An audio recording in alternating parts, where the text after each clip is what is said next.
O privilégio dado à experiência da comiseração, concebida como experiência por excelência da identificação do humano com tudo que vive, repousa sobre uma pré-compreensão da vida como sensibilidade e da sensibilidade como sofrimento. Essa redução da sensibilidade ao sofrer e do sofrer ao padecer é uma maneira que se pode dizer fraca de fazer entrar a vida na política. Uma maneira que, desinteressando-se pelas potencialidades de uma outra relação com o nosso ser como vivo, se não por aquela do sofrimento, não faz dessa relação um elemento constitutivo da imaginação política, mas um dado em vista de um tratamento humanitário de catástrofes biopolíticas condenadas a repetirem-se. Com efeito, tudo acontece como se Lévi-Strauss procurasse neutralizar a produção de desumanidade inerente à máquina antropológica, sem medir a operação de censura-articulação, através da qual se define a cada vez o humano, como se insistir na articulação do humano como não humano pela piedade, esse modo de identificação com o outro bastasse para neutralizar a cesura. Mas isso equivale necessariamente a admitir e a reconduzir dado melhor recebido na medida em que é recebido, como efeito de uma contingência histórica, a censura primeira que precede a articulação. Se a recondução da ruptura antropológica depende de uma decisão, essa decisão não é da ordem de um humanismo filosófico com opção. Esse texto de Lévi-Strauss testemunha isso em sua oposição sensível ao humanismo do amor próprio. O ponto é a decisão de aplicar ou não o pensamento a uma suposta natureza do homem. Se o pensamento decide fazê-lo, então depende dessa decisão separar em todo lugar o humano do não humano e de reconduzir sem cessar a questão de sua articulação. Mas o que significa não reconduzir a ruptura antropológica? Isso significa, em primeiro lugar, cessar de postular uma natureza do homem, impossível de encontrar e que o ser se sempre levado a definir como a própria ausência ou como extração do resto da natureza. Começarmos a pensar, segundo a via inventada por Spinoza, o homem na natureza, ou ainda, como convida Simondon, a natureza no homem. Em ambos os casos, não é que as múltiplas diferenças entre humanos e animais sejam negadas. Simplesmente, nenhuma diferença existe e é conhecida entre o homem e o animal e poderia ser fundadora de uma fronteira. A imposição de tal fronteira entre homem e animal não ajuda em nada, ao contrário, ela impede. Quanto à questão daquilo que os humanos podem ter em comum. Que exista ou não um próprio do homem não tem importância senão dentro de um pensamento em que opera o postulado de um próprio do homem. Caso contrário, nenhuma diferença concebível, observável, tem vocação para constituir tal próprio. O que eu quero dizer aqui é que Simondon dá um estranho indício num trecho da individuação psíquica e coletiva, no qual ele procura distinguir dois tipos de modos de relação com a natureza.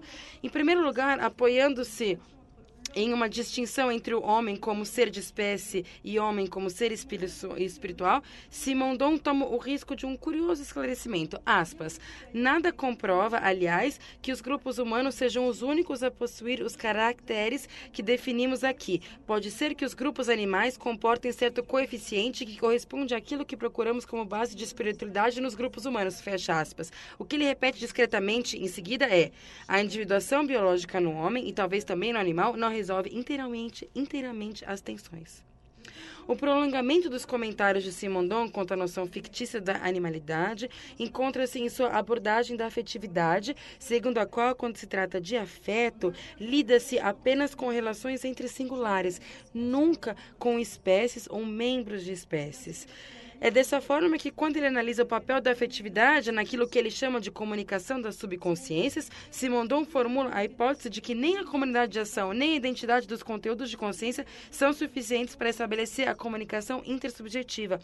Isso quer dizer que, e é ele que está falando, isso quer dizer que uma comunicação semelhante pode estabelecer entre indivíduos muito diferentes, como homem ou animal, e que simpatias ou antipatias muito vivas possam nascer entre seres muito diferentes. Ora, os seres existem mesmo aqui enquanto indivíduos e não somente enquanto realidade específica. Tal animal pode estar em relação de empatia com tal outro e não com todos aqueles que são da mesma espécie. Indicou-se frequentemente a ligação profunda que existe entre dois bois de lavoura, forte o bastante para que a morte acidental de um dos animais leve à morte de seu companheiro, fecha aspas. Aqui, Simondon reencontra os princípios da analítica dos afetos proposta por Spinoza, na qual as relações de conveniência e de desconveniência no plano das afecções recortam as relações gênero-espécie em proveito daquilo que Deleuze chama de tipos mais ou menos gerais, que não têm de forma alguma os mesmos critérios que as ideias abstratas de gênero e espécie. Toda a analítica dos efeitos na terceira parte da ética é feita a partir do postulado não antropológico, segundo o qual humanos não pertencem a uma natureza humana que seria como um império dentro de um império. Os humanos pertencem à natureza e a cada vez singularmente traçam nela as semelhanças e diferenças que eles são capazes de reconhecer. Primeiramente, através da imaginação. A imaginação ou conhecimento por imagens constituindo o primeiro gênero do conhecimento. Os afetos, as quantidades intensivas, positivas ou negativas e de grandeza invariável são anteriores às amizades e inimizades que decorrem de seus jogos. Entre as leis que regulam esses jogos, Spinoza concede um lugar preponderante à limitação. Assim, a proposição 27 da terceira parte da Ética diz que por imaginarmos uma coisa semelhante a nós e que não nos provocou nenhum afeto, é semelhante, é o escolho. Essa imitação dos afetos, quando está referida à tristeza, assim, nada mais do que o desejo de alguma coisa, o qual se produz em nós por imaginarmos que outros, semelhantes a nós, têm esse mesmo desejo.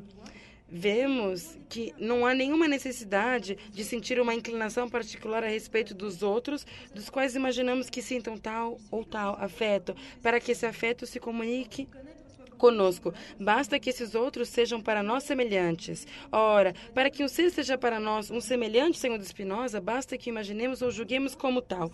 Consequentemente, o círculo de nossos semelhantes não é definido de uma vez por todas em função de semelhanças ou diferenças que definiriam uma natureza especificamente humana. Esse círculo depende das semelhanças que as ideias da razão ou da imaginação nos fazem traçar com outros seres, os quais, assim que os reconhecemos como semelhantes, aplicam-se sem restrição à lei de imitação dos afetos.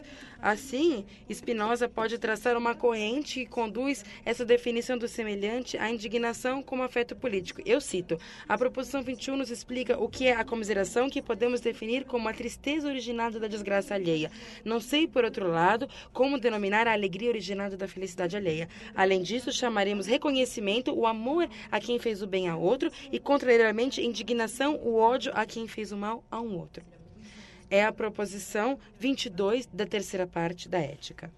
Segundo essa abordagem dos afetos, não há nenhuma razão para privilegiar a empatia de comiseração como tristeza que nasce da infelicidade de outrem sobre a empatia sem nome, que é a alegria nascida da felicidade alheia. São dois exemplos de imitação dos afetos no interior de uma analítica que se poderia qualificar como desantropologizada, que repousa sobre a capacidade de perceber o comum e não a pressuposição de uma natureza humana separada.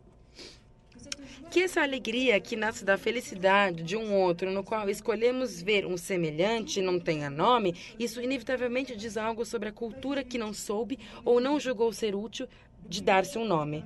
O privilégio concedido por Lévi-Strauss à comiseração constitui uma duplicação da negação que já efetuava a cultura. É, de certa forma, uma leitura trágica do afeto de comiseração, que ignora seu equivalente positivo e sem nome, do qual fala Spinoza, e que faz dele o afeto de uma identificação que passa por cima de uma separação originária. Essa leitura da comiseração pressupõe o humano como essência real e tenta sair da fatalidade da máquina antropológica como máquina de negar e excluir por identificação, ou seja, por inclusão do outro em si. Mas a identificação supõe o caráter fundado das identidades. A imitação, ao contrário, afirma que se está de imediato na possibilidade real do comum, a partir do qual se constituem os grupos. Assim, para Spinoza, se um humano é o mais útil ser para um outro humano, é somente porque ele compartilha, em primeiro lugar, o maior número de traços comuns.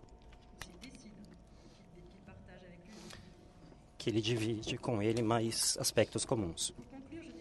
Para concluir, o eixo da governabilidade biopolítica contemporânea reside, sem nenhuma dúvida, na promoção da satisfação daquilo que se designa como necessidades biológicas. Em outras palavras, na promoção da preocupação com o conforto a atingir segundo normas consensuais de comportamento. Então, se essa linha de despolitização biopolítica atravessa hoje a situação mundial, podemos dizer que a política, quando se busca uma linha que recusa a alternativa entre uma animalização entendida como modo de vida voltada para a busca de conforto e aquilo que é apenas seu avesso ou seu duplo ameaçador. Uma animalização entendida como a queda, aquém da satisfação das necessidades, na ameaça das doenças, na fome, nas faltas e dependências de todos os tipos em relação às instituições provedoras de bem-estar. No coração da política, em diante a relação com a vida com relação com uma zona de não conhecimento, a qual é ligada uma promessa de felicidade. Essa relação com o vivo é preciso entendê-la não somente como impossibilidade de traçar a fronteira entre humano e não humano no homem, mas também como relação com o não humano fora do homem ou através dele. Para não humano, entendo toda a esfera do vivo exposta à engenharia capitalista, o mundo dos seres técnicos vivos ou não, as divinidades e outras potências da natureza, resumindo tudo aquilo através do que se constrói a política com relação ao mundo. Isso seria impossível sem engajar, de uma forma ou de outra, aquela zona da qual fala Agamben, zona de não conhecimento, numa vida que não é mais nem humana nem animal. Ela não poderia lidar com ela como zona vazia.